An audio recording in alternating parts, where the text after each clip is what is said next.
All right. Welcome, welcome, welcome. Let me just set the mood. This is supposedly free. But we will find out, won't we?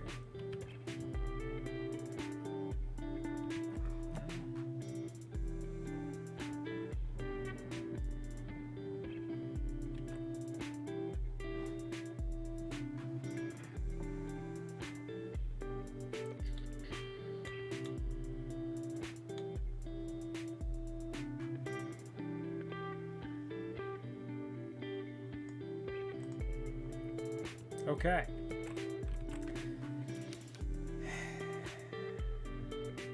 Today we're talking about normativity again. Why? Because I don't know. And that's the point. I don't know. I don't know. There are lots of things that I just don't know.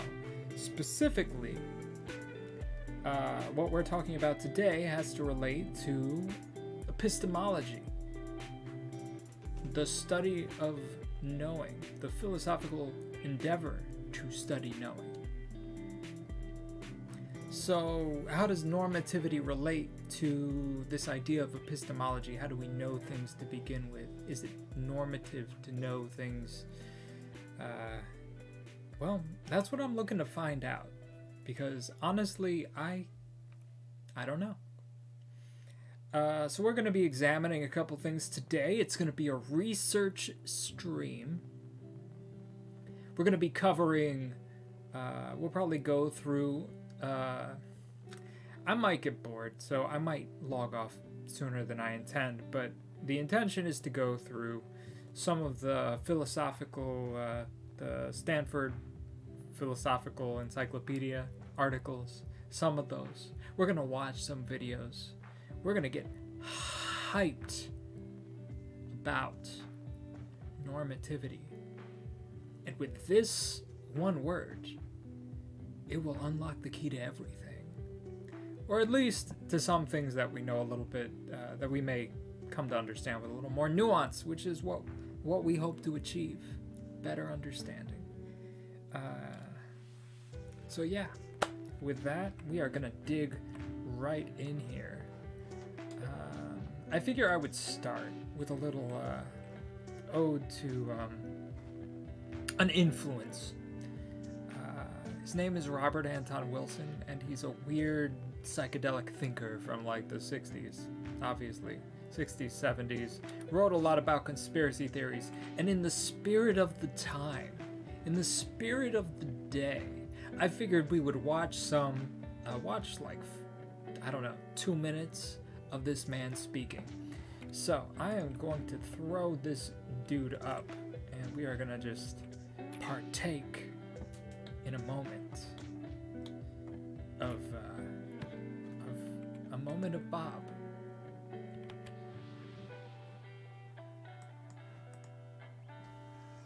You've been accused by some people, one might think of them as fundamentalist materialists, as being something of a fanatic, actually. And yet it seems that you're almost the opposite. Reality is extremely slippery for you. I don't get the feeling that you're stuck on any one model of reality.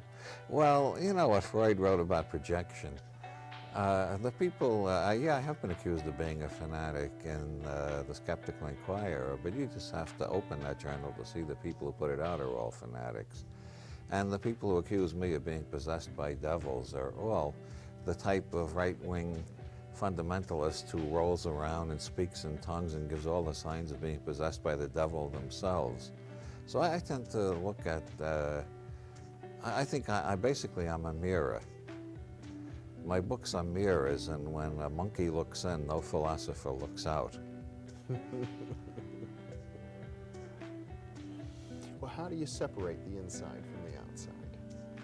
Well, that is one of the difficulties. That's why people get embroiled in weirdities while they're reading my books, because I'm dissolving the difference between the inside and the outside. Like most people think their head is inside the universe.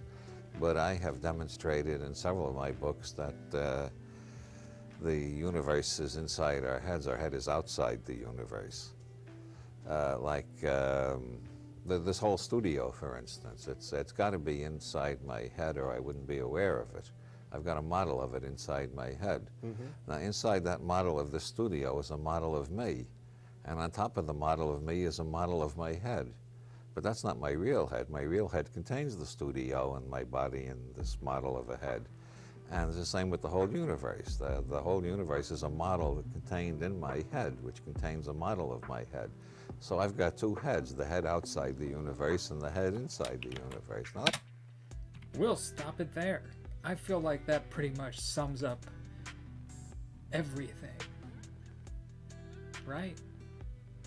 Wrong. But that wasn't the intent. Okay. So, what are we doing here? I'm just gonna pop this puppy off. Right? Cool. Let me. All right. So where am I gonna start? Well, last episode we were examining Kane B's. Let me just pull up my notes here. Kane B had a video he put out about philosophy without. It's called Philosophy Without Justification. And he was specifically talking about beliefs. You know, epistemology may have some basis on what our beliefs ought to be. And let's see, what did we do? He was reflecting on skeptical arguments. He came to the conclusion on the reflection that normativity doesn't exist, at least or justifications don't exist, but reasons do. He made that distinction. He said he mentioned Hume, said reasons lead to radical skepticism.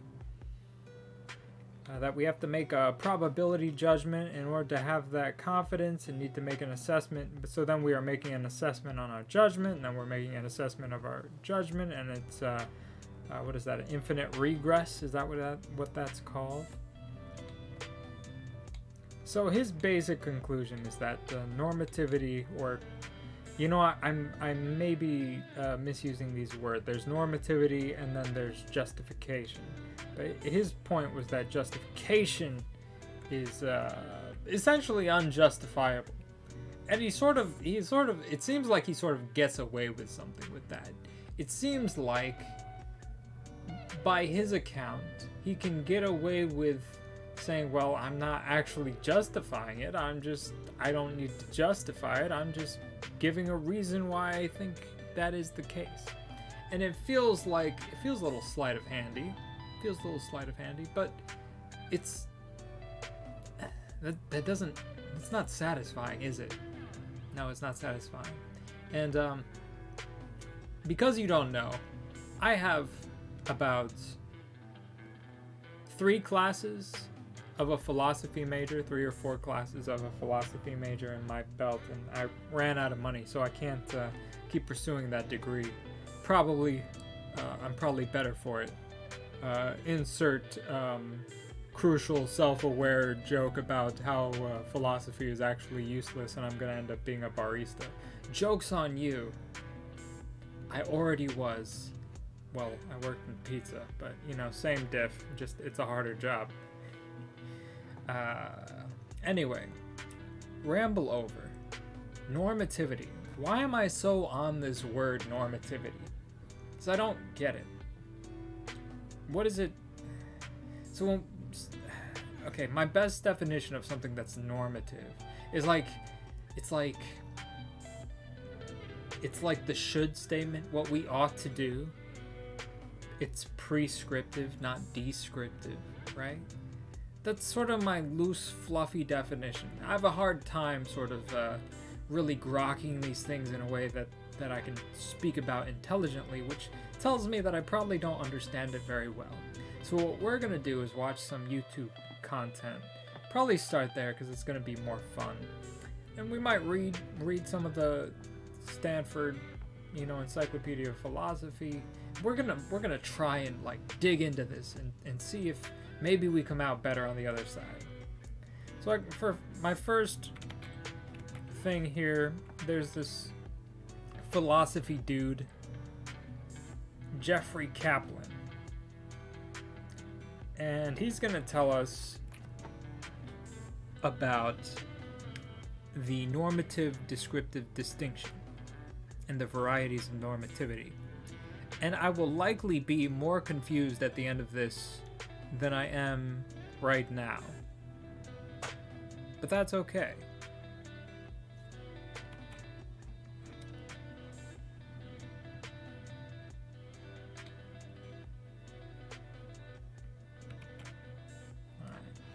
Hold on, I gotta turn down the music a bit. And we are gonna just pop this puppy on the screen. There it is. That's the dude. And we're gonna watch this and see what happens. When Beyonce was in a musical group called Destiny's Child, there were 3 of them. It was Beyonce and Michelle, oh goodness, what was Michelle's last name? Williams, Michelle Williams, and Kelly Rowland.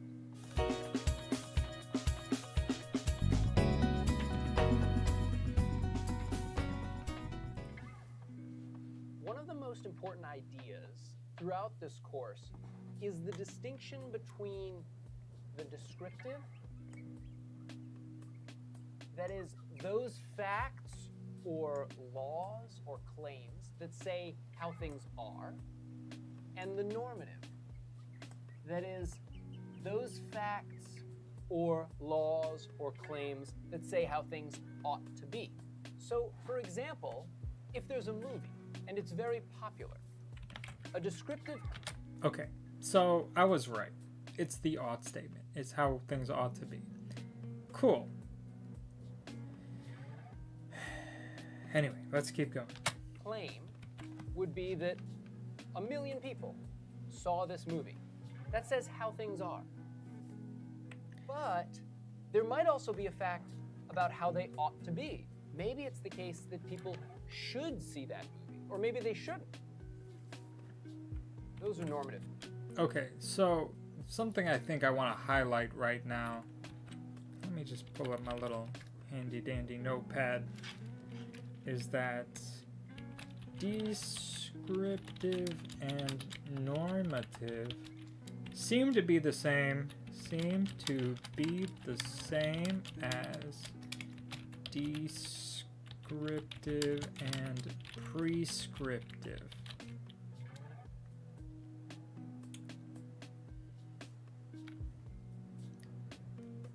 So normative equals prescriptive. I don't know if these words are used differently. I think the only reason that descriptive and prescriptive are used is because it rhymes and that makes it stickier, right? But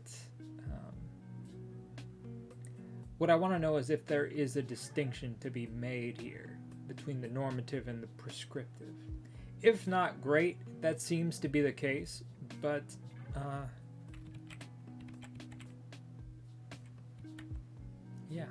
let's keep examining this. Facts.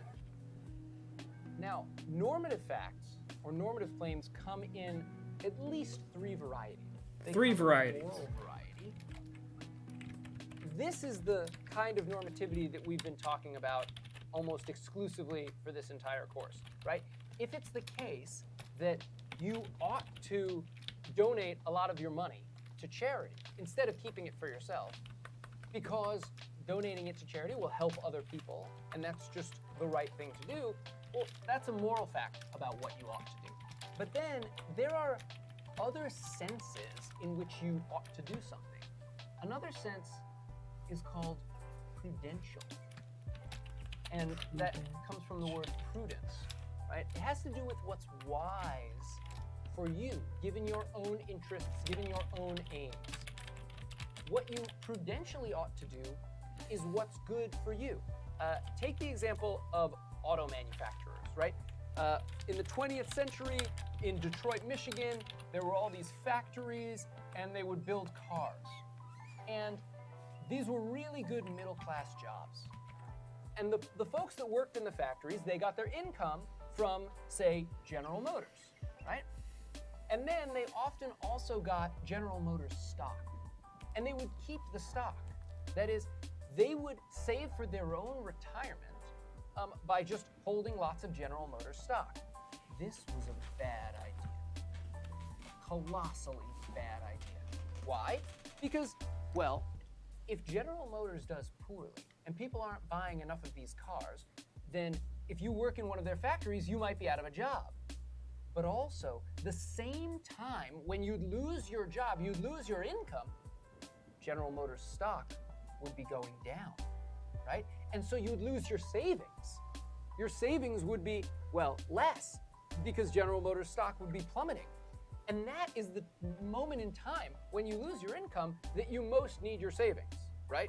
So there's a sense in which we might say that, well, you shouldn't. If you're an auto worker, you should not keep your savings in General Motors stock.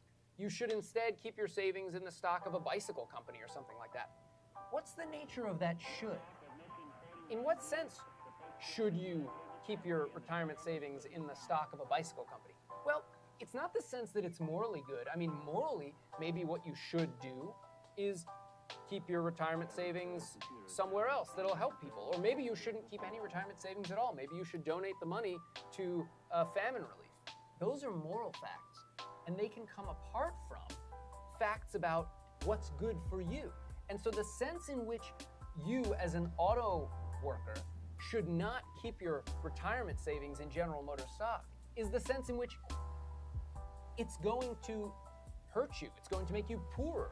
It's going to make you less equipped to provide for yourself and your family if General Motors does poorly and you lose your job.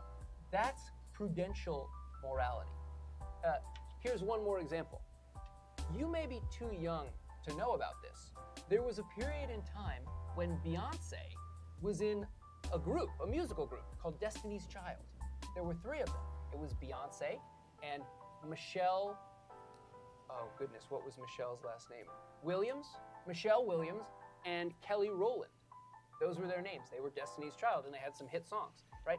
And then there was a time in the early 2000s, I don't remember exactly when Beyonce had to make a decision about whether she should become a solo artist and release a solo album, right? Now Beyonce is Beyonce, right? But it wasn't obvious what she should do. Now it turned out that it was prudentially very good for her to make a solo album. She was incredibly successful. She made lots of money. She became very famous. She married Jay-Z. It all happened because she left Destiny's Child. But that's a fact about what's good for her. There might be some other fact just about what's good for humanity as a whole, or the universe as a whole, or what's good for other people. That's a moral fact. For instance, she may have promised. I'm really I'm waiting for that third fact, so maybe we jump ahead a bit. I don't know. If she the group, moral and I'm sorry if you all wanted to finish that story. So many of you. But no. I was getting bored, so we're moving ahead. Prudential normativity. And then there's at least one more type. At least one more. And this all right, one I'm ready. Doesn't have to do, at least directly, with action. Doesn't have to do with action. Primarily, moral norms and prudential norms, they have to do with actions. Some actions are morally good or morally bad. Some actions are prudent or imprudent or wise or unwise, right? But then there's also norms, they're called epistemic norms. Epistemic, that's the one we're trying to get at. They primarily govern belief, what you ought to believe. So they're still normative. They're just facts about what you ought to believe, rationally speaking, right? So actually, episteme is the Greek word. If you know Greek, you'll know this. I don't know Greek. I only just know enough Greek words to be a philosophy professor. Is the Greek word for knowledge. So epistemic norms are norms that are distinctive of knowledge or distinctive of belief, they say what it's rational to believe. Say that you're presented with all this evidence. It's a whole bunch of paperwork, right? It's lots of documents that show you all the evidence that the Earth is a sphere. And it's photos of Earth from space, and it's all the readouts and published academic papers from all the scientific experiments proving that the Earth is a sphere, right? And so you go through all of this evidence, and then there's a fact, you might think, a normative fact about what you ought to believe. And the fact is, based on all of this evidence, you ought to believe that the Earth is a sphere, not that the Earth is flat, for example. That's a fact about what it's rational to believe. It's an ought fact, but it's different from what it's prudent to believe, and it's different from what it's moral to believe, right? It might be, although morality and prudence don't sort of characteristically apply to beliefs, they characteristically apply to actions. You might think that believing or coming to believe something is a kind of action, so, it might be the case that it's imprudent to believe that the Earth is a sphere, right? Maybe you're a politician, and in your constituency, most people are flat earthers. And you're bad at keeping secrets or lying. So if you believe that the Earth is a sphere, well then you're gonna get voted out of office because you're gonna let it slip at some point. It's gonna ruin your life, and then your partner's gonna divorce you, and your kids are gonna disown you, and your life is gonna fall apart. So it's very imprudent to believe this. So there's a certain sense in which you should believe that the Earth is flat, and you shouldn't believe that it's a sphere. But there's another sense in which, look, the evidence says that this is true, that the Earth is a sphere. So there's another sense in which you should believe that the Earth is a sphere, and that's the epistemic sense. And of course, there might be a third sense, right? It might be the case that your coming to believe this about the Earth will cause you to act in a certain way that will cause great harm to lots of people. If that's the case, then maybe, right, morally, you should believe that the Earth is flat, because it will help people if you have that belief, and it will harm them if you believe it's a sphere, right? And so moral normativity can oppose epistemic normativity also. Okay, anyway, the point of all this is that there's different varieties of normativity. They're different from one another, right? They can conflict with one another, but they're all normative. They're all still facts about what you ought to think, or what you ought to do, what you morally ought to do, what you prudentially ought to do, or what you epistemically ought to do. Before we end this short video on the descriptive normative distinction, let's just give examples of the varieties of normativity if we understand normativity in terms of laws. Actually, let's do it for descriptive also, right? So we need an example of a descriptive law. The law of gravity. That's a descriptive law. It says that, well, gravity. It says something like objects with mass are attracted to one another with a certain intensity, a certain degree of attraction, whatever that number is, right? This is just a description of how things are. This law of gravity, it just describes how things do move, how they are. It doesn't say that objects should be attracted to one another or that they should move towards one another. It just says that they do. It's descriptive. But then there are laws that are normative. They say how things ought to be, right? So the moral law, an example of a moral law, might be one that says, don't murder. That could be a law, right? We could also phrase it as you should not murder or something like that. That says not what people do, but what they should do, morally speaking.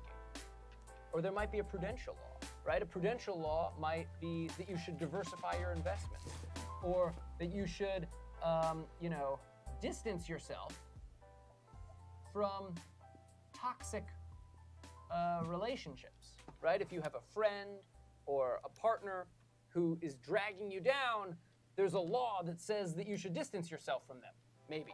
And that's a law of what's wise for you, given what you need. So, why am I watching this kind of content? I don't know if I covered this already. I'm probably going to repeat myself while I'm still getting the flow of this endeavor, right? I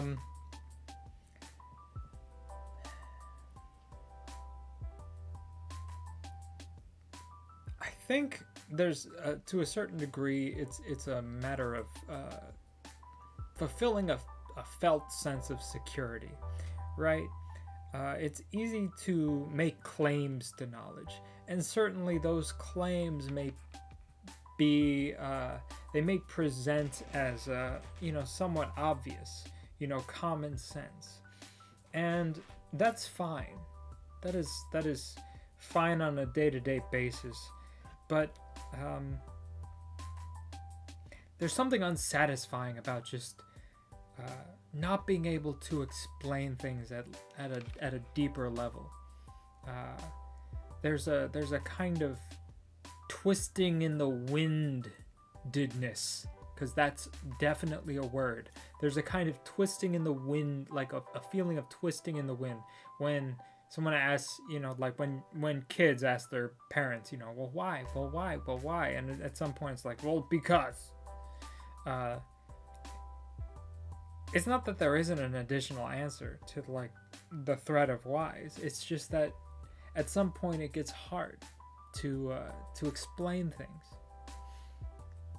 So this is really just it's a kind of preparation for those kinds of why questions. I'm not really sure to what end. I think it's just a personal. It's like wanting to feel like I have reasons for my actions. Like there's almost like a need to justify that I have this sort of internal sense of like I ought to act in a justified way. And as we saw with K and B, I mean, maybe that's not the case. I mean, he was speaking to this epistemic normativity, right? Yeah, I am very confused, but we're gonna try and pull the thread and see where it takes us. What am I hoping? I hope that in learning more about this, there is a way of thinking about this that I'm hoping will lead me to behave better in the world. Like when I make a claim to knowledge, that I can do it in a more sophisticated way. So if I'm endeavoring to learn something, I suppose it is a way of it's something I want to apply in my learning endeavor. So like we live in a world that's very filled with misinformation at the moment, and it can be hard to discern what things we ought to regard as true and what things we ought to regard as false. And there's no escaping this. I don't think there's a way to escape this unless we just subscribe to some kind of a nihilist move, right? No, we have to endeavor to deal with all the garbage that's just sloshing around the world. And it's hard. I think it is hard. And it's easy to just want to justify your own beliefs from a space of like, I'm just going to find those things that best, reasoning backwards from your conclusion. And if I'm being honest, I don't even know necessarily why that's wrong, why that's a bad thing to do. Like, it could be the case that that's a perfectly fine thing to do. The only problem I see that causing is more of a prudential problem of like, well, it's if you assume that you are that your conclusions are true and are just justifying them, and then you're basically going to create a system of justification for any counter evidence for whatever it is that you're believing, and your behavior may it's like people who are addicted. There are ways of continually justifying your behavior that are unhealthy for you.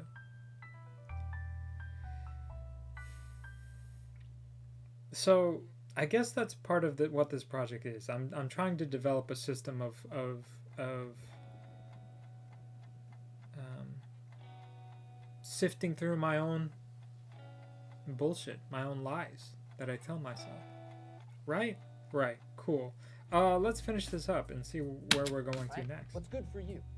Okay, and then if we need a law of epistemology, a law of what it's rational to believe, maybe such a law is something like, you know, if an event is very consistent and regular in time, if it happens every day at the same time, then you ought to believe that it's going to happen again the next day at that time, right? So maybe if you observe that the sun rises in the east every morning, then what you ought to do is you ought to believe that the sun will rise in the east tomorrow morning.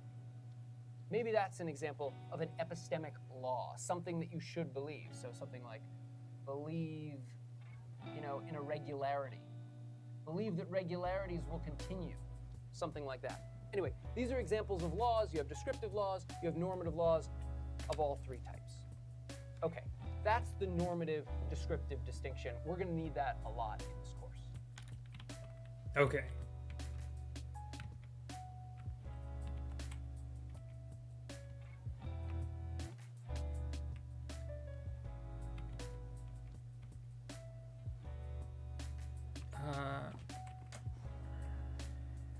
What are we doing next?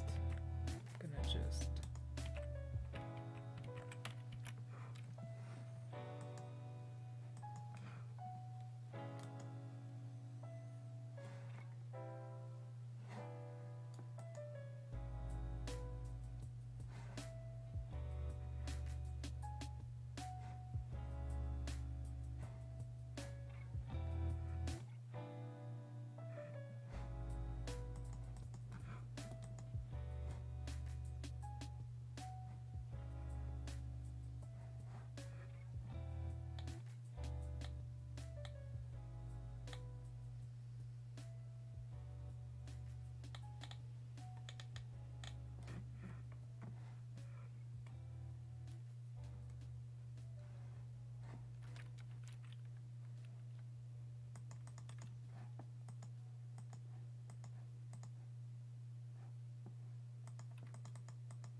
Thank you for bearing with me. I'm just, I'm trying to dig through some...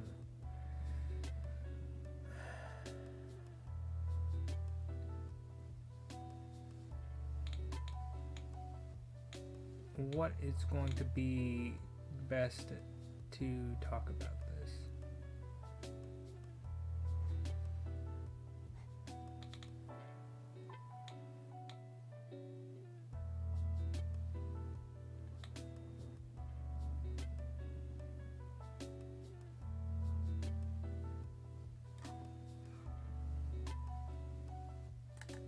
Okay, maybe we'll watch that.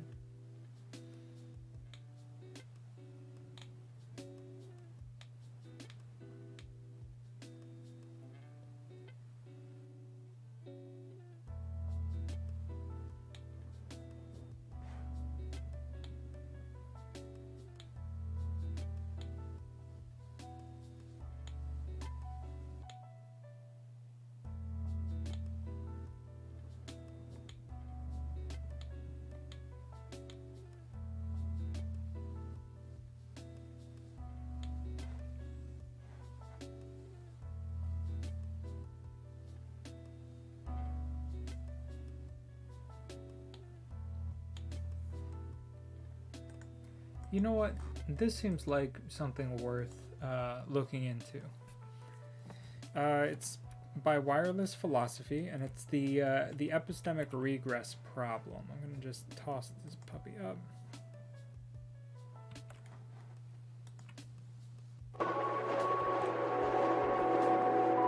That's quite loud.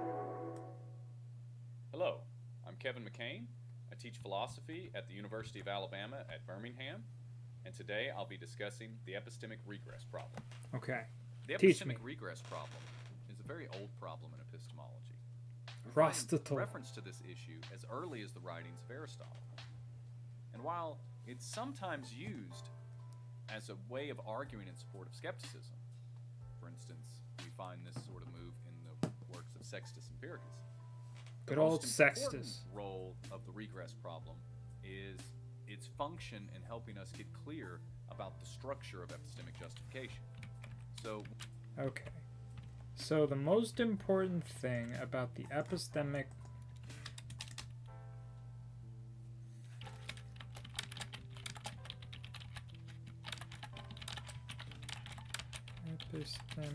regress problem is it helps us get clear about the structure of epistemic justification. Tone.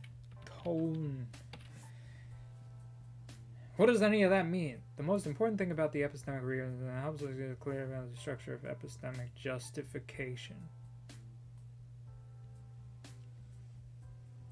Do we like justification? Ought we be justified? Okay.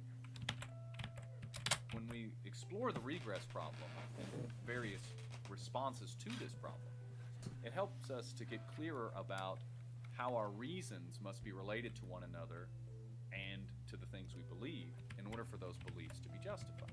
Cool. Diving into the regress problem, one of the easiest Dive ways right to in. get a handle on it is to consider the sort of questioning that a small child might put forth when discussing things with their parents. Stealing my A lines. parent might say, "It's time to leave the playground," to which a child may respond, "Why?" The parent may respond, "Well, we need to get home." "Why?" "So we can get ready for dinner." Okay. "Why?"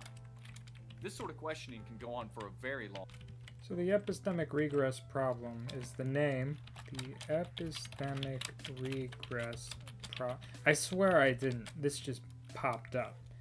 The epistemic regress problem is continuous wise.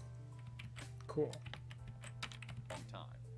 Often it'll end with the parent saying, "Because I said so," or eventually just distracting the child and getting him or her to think about something. What's that? But what's interesting is that very sort of why question, the continuing of asking for reasons not just in support of the initial claim, but reasons for those reasons. That's what lies at the heart of the regress problem. So take any belief that you have that presumably is a justified belief, so a belief that you have good reason for. Here's a sample one. So assume that you have good reason to believe the president is at the White House. Plausibly, someone could ask you, "Why do you think that?" A plausible response might be, "Well, I saw on the news that the president would be at the White House today." "Well, why do you trust what you saw on the news?" "Well, the news tends to be accurate about this sort of thing." "Why do you think that?"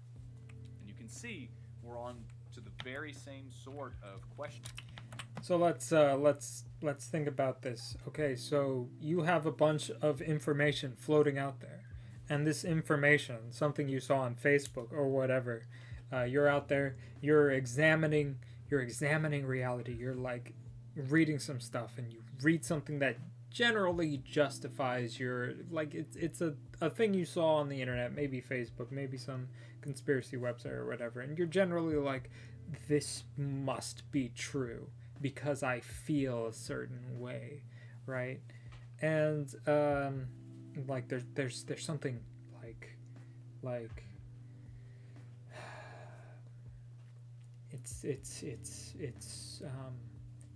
it's very enticing, and we glean onto these things. I've been a victim of this more than I would like to admit.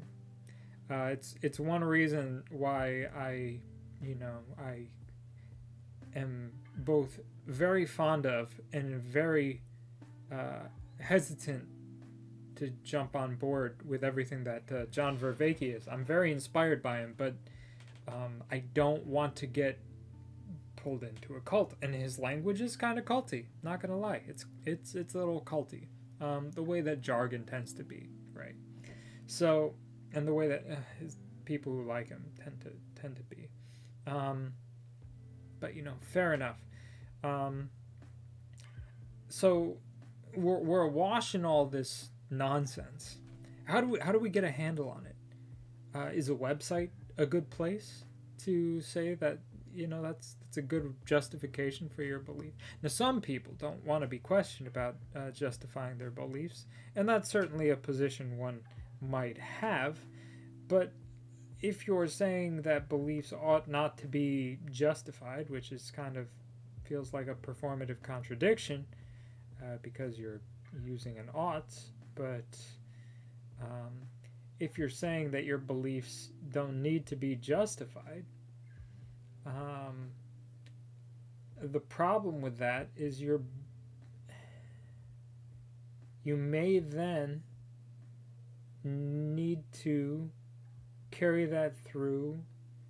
So like if you use a belief that you have that you you squirm away with not justifying, then other things, then you use that reason, you know, in the Cain B sense, if you use that reason to justify something else, you're misapplying the principle, or you're like applying the principle inconsistently. And that's another question I want to get to eventually, is like,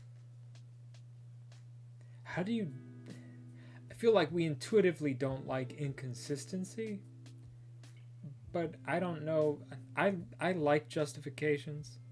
I think I'm on the side of justification, and given that, I don't know how we justify consistency as important. That's something I need to think about.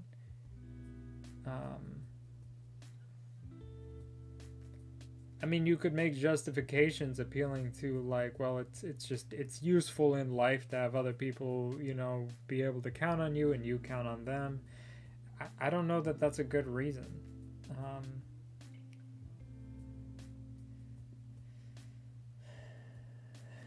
I mean, maybe it's more just like a rule of thumb thing. Anyway, I'm rambling again. Pull it back. We're going to keep watching this video. That goes on with the small child and the parent, except for this is questioning your reasons for your belief. This sort of regressive questioning, where you give a reason and your interlocutor asks why do you have that reason, or what's your reason for your reasons, is the regress problem. And this is something that we can apply to any belief that you have. This is part of what allowed people like Sextus Empiricus to try to argue that the regress problem leads to a general skepticism. Because if there's a problem for one of your beliefs in this way, it's plausible that this same regress problem can pose a problem for all of your beliefs.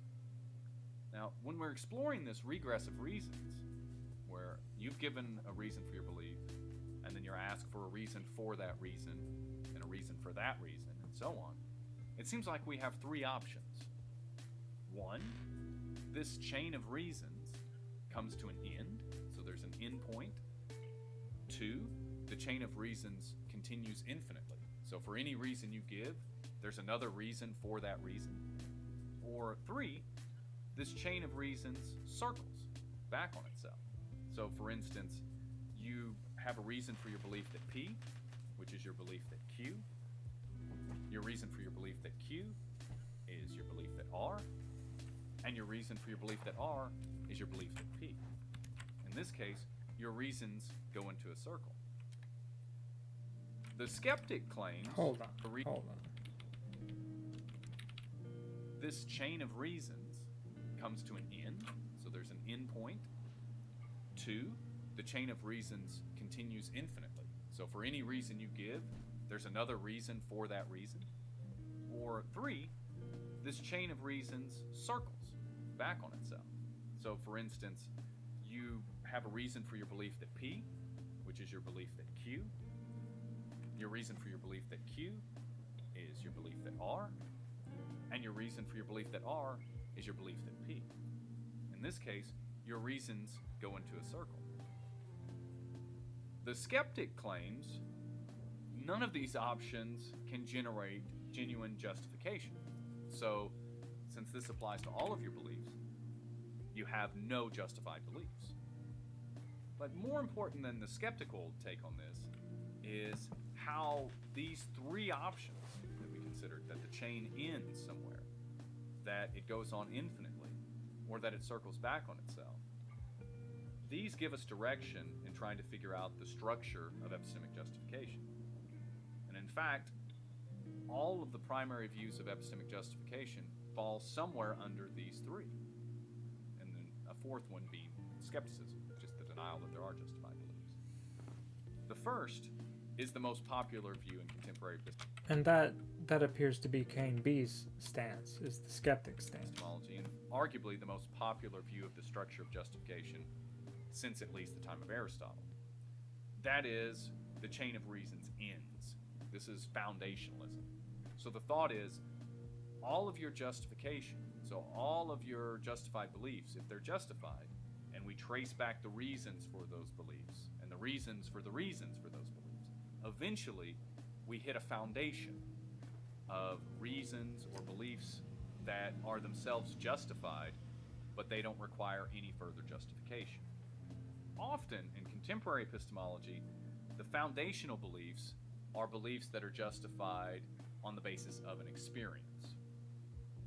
Because an experience, at least foundationalists claim, an experience can justify a belief, but there's no need for a further reason in support of the experience itself. It's not the sort of thing that one has a reason for. When you look out and you see a tree, you have an experience. There's no reason in support of that experience. Right? Your visual experience is your reason for believing you see a tree. No need to justify experience. An experience is not the sort of thing that needs justification. But there's no further reason in support of that experience. And foundationalists claim that these foundational beliefs, the ones that end the chain of reasons, they stop the regress. Foundationalists claim those beliefs are justified, and all other beliefs rest on this foundation of justified beliefs. The second response claims that the chain of... So I think that's kind of like the Cartesian, I think therefore I am.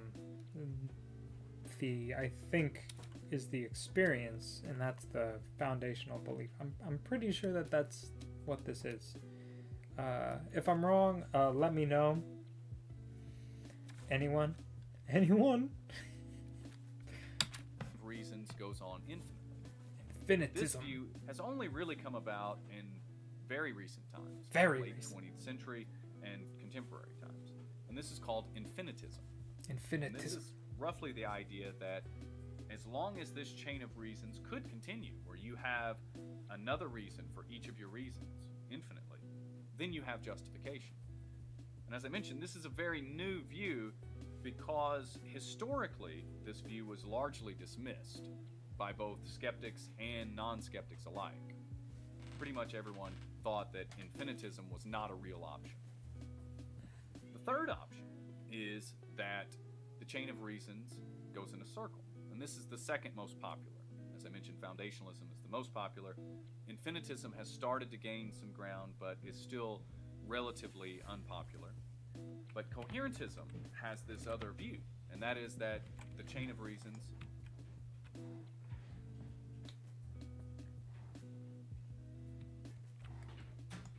circles on itself. Now, it's somewhat misleading to describe coherentism in this way, because coherentists, in fact, deny the entire setup of the regress of reasons. So, one of the assumptions that we've been working under is that justification proceeds in a linear fashion. What I mean by that is... Okay. So, we've got foundationalism, infinitism, coherentism. I've got some I'm predisposed to liking coherentism. but let's examine it further. So they deny that justification is linear. Okay, cool. Why? Is your reason for believing P is that Q. Your reason for believing Q is R. Your reason for believing R is S, and so on. This is a sort of linear progression where you have one reason or a set of reasons that supports another, and that supports another, and so on. Coherentists think of justification differently. So less of a chain of reasons that either stops or circles or continues infinitely. Coherentists think of justification more along the lines of a web of beliefs, where you have various beliefs that are connected to one another in different ways. And according to the coherentist, justification arises when this collection of beliefs is related to one another in the appropriate ways. So they claim there isn't this sort of regress of reasons because your reasons form this system, or as I mentioned, a web analogy, and justification arises when the components of this system or web are connected in the right ways. Those are the main options in responding to the regress problem. So again, the regress problem is this idea that for any justified belief, or any belief at all, we can ask what your reasons are. And then for each reason given, we can continue to ask what your reason is for that reason. The skeptic claims this shows a problem with justification, so that none of our beliefs are justified. But most epistemologists claim that it doesn't lead us to skepticism. Rather, the regress problem teaches us something about the structure of justification.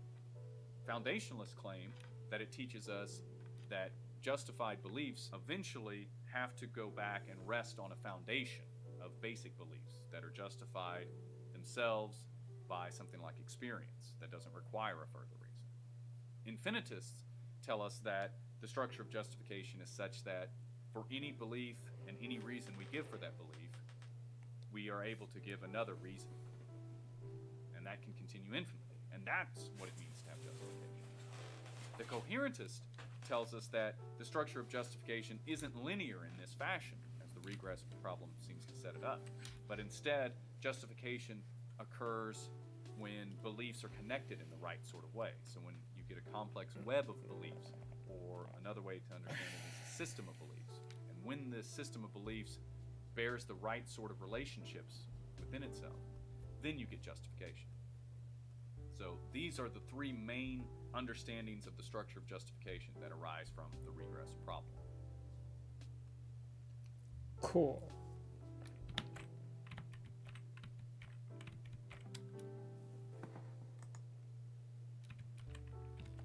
So what did I learn? Let me just check something real.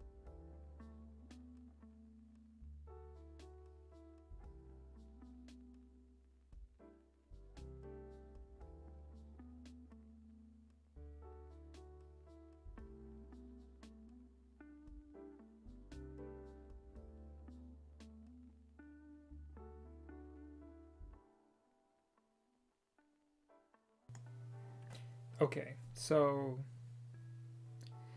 what does this have to do with normativity? Well, we determined that normativity is probably what is normative and what is prescriptive is essentially the same. So now we need to determine which belief of these those presented represent the structure of or address the regress problem. So we've got some options. What ought we believe, right? So we're applying the prescription. Oh no.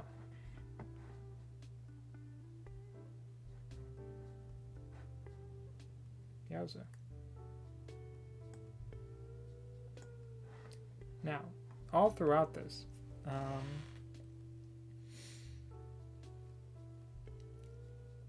sorry, it disconnected for a second, so I have to like retrace my thought.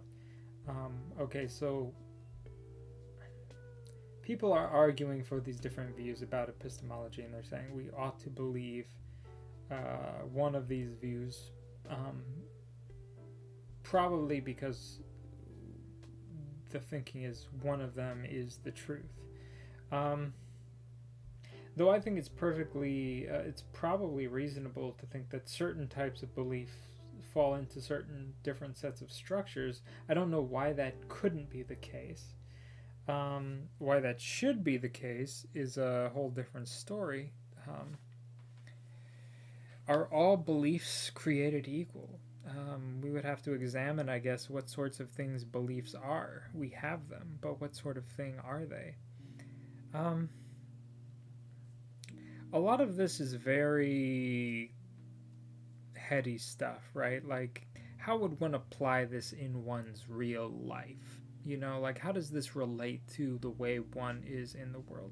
So this is sort of like a normativity that I fall under, which is, I have a belief. We're doing this real time. I've not gone down this chain yet. So I have a belief that,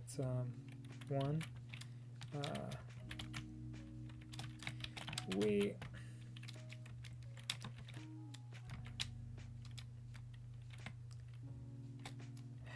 okay, well, first things first. I don't know if you could call these axioms. I'm going to just call them axioms for the sake of a word, but just understand that when I say axiom here, what I mean is like things I'm sort of taking as givens and just trying to put them out there at the start. We can examine them later, but I'm sort of just making these basic assumptions. So, number one.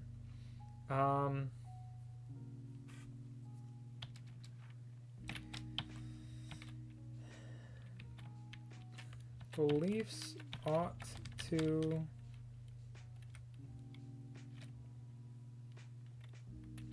be the kind of thing one acts out.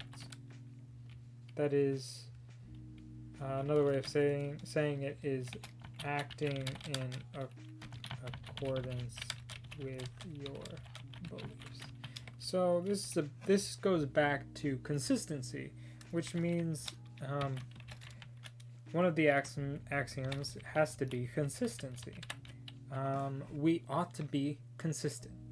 Why do we ought to be consistent? I don't know yet. We have to examine that.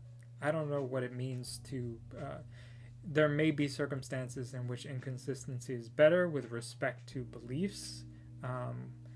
We are speaking in very vague... we're speaking very vaguely right now, so these are rough approximations of things I sort of think in certain contexts. You could argue whether or not I'm saying anything at all. But that's what we're trying to work through, right? So beliefs ought to be the kind of thing one acts out, right? Acting in accordance with one's beliefs. We value that because it's consistent. So we value the above because it's consistent.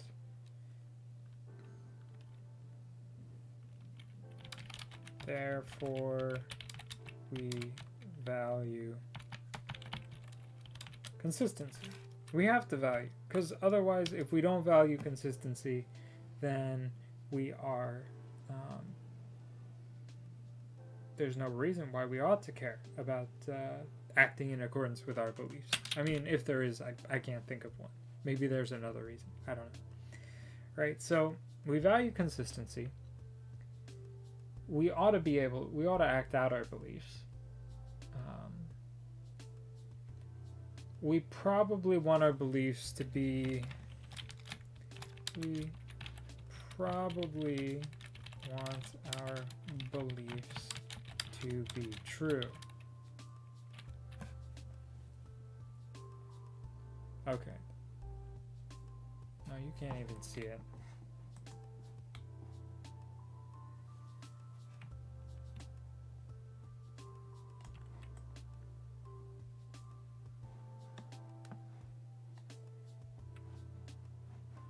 I can just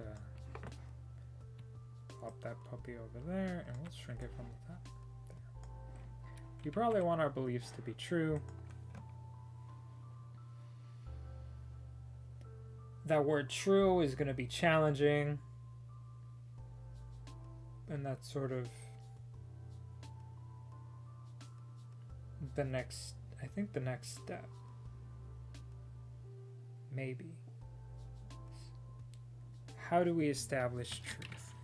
How do we establish truth? So assuming epistemology is about knowledge, knowledge probably relates and reflects specifically about true things as opposed to false things, though falsity can be I think probably useful. Remember, I'm an amateur with this stuff, so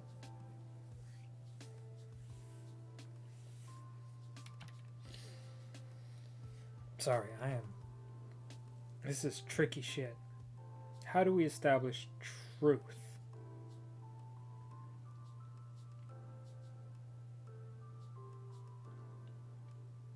I mean, different people will appeal to different kinds of truth,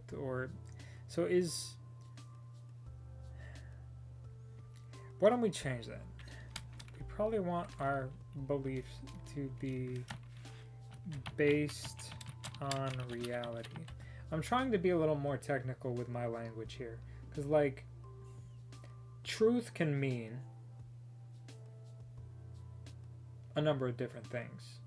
I mean, true can be true within the context of a logical argument, but it may not have any basis in so-called reality. So when you mix truth with reality, you get soundness, basic logic stuff, da da da da da. So we probably want our beliefs, so long as we're concerned about reality, we probably want our beliefs to be based in reality, and probably there is some prudentialness to this. I mean, my whole project is about how to be in the world, right? How we ought to behave in the world, how I ought to behave in the world. So I want my beliefs to be based in reality, right? And I want those, it's important for me, for my beliefs. I mean, we covered the acting out, right? It's important for me, for my beliefs to reflect in my behavior. Anyway, I think I'm crashing for the moment.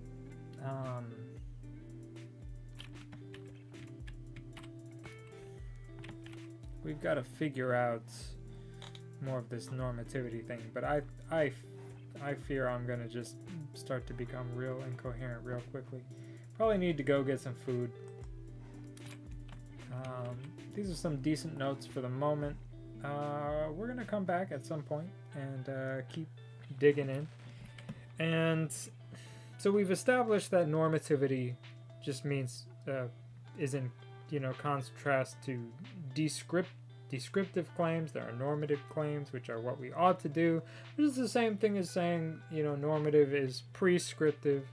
We examined the we examined the epistemic regress problem and determined that there are a number of different belief systems you can do that structure belief. How does that relate to normativity? Well, there's some ought in that we ought to believe one of these things or some assortment of these things with respect to a variety of different beliefs.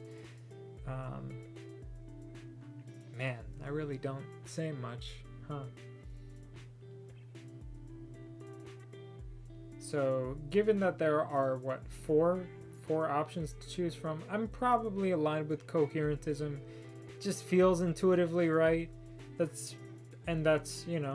seems to be something that I use to determine whether something is true. I use a little intuition in the mix. What is this going to do for me? Coherentism. I don't know. How is this going to help me in the so-called real world, right? prudential, like, can I connect these things to a prudential project? I often get accused of, like being too abstract, and I think when people say that, what they really mean is the abstractions don't contain a prudential value. There's nothing you can do with the abstractness. It's just operating in the word land, and it's both hard to grasp and hard to grasp why one would want to grasp it to begin with. Fair enough. But that's sort of what I'm trying to do. Maybe this project is for naught. Maybe I framed it entirely incorrectly. Like maybe asking, examining what normativity is going to yield no results. I don't know how long I'll stay on this series. I'll probably revisit it because there are other things I'd like to get to, and I think this is going to be a long project. I did say I would go over some of the... I know I said I was about to leave, but I also did say that I would go over some of the philosophy, Stanford Philosophy Dictionary, or encyclopedia. Yeah, but you know what? We're going to call it for today. I'll probably do that next time. I know it's been a couple short streams. I don't have an audience, so who cares? I'm building up my stamina, my stream stamina. Hoping to, get to the bottom of things. I want to really articulate that this is a project where I'm really trying to marry reason with just the fact that I know life is weird, and there's probably some value here, and I'm looking for it to inform my behavior and how I want to be. Anyway, I'm starting to be redundant. I'm gonna call it here. Thank you for your time and attention. I will see you next time around. Peace.